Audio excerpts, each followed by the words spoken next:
এইবাৰ কংগ্ৰেছে কৈছে আমি বিটিআৰত ইলেকশ্যন খেলিম।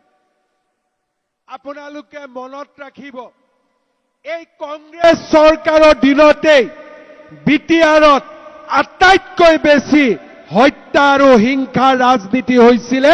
কংগ্ৰেছৰ দিনতেই বিটিআৰৰ ৰাইজে জীয়াতু ভুগিছিলে। সেই কথা আপোনালোকে সদায় মনত ৰাখিব। এই কংগ্ৰেছৰ দিনতেই বিটিআৰত বোমা বিস্ফোৰণ, সাম্প্ৰদায়িক হত্যা, হিংসা।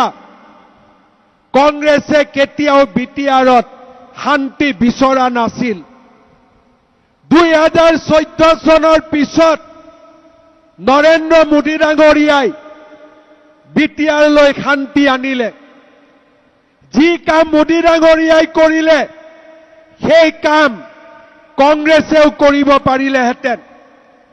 কিন্তু কংগ্ৰেছৰ ৰাজনীতি শান্তিৰ ওপৰত প্ৰতিষ্ঠিত নহয়।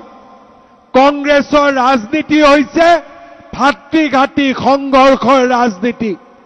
কংগ্ৰেছৰ ৰাজনীতি হৈছে তেজৰ ৰাজনীতি।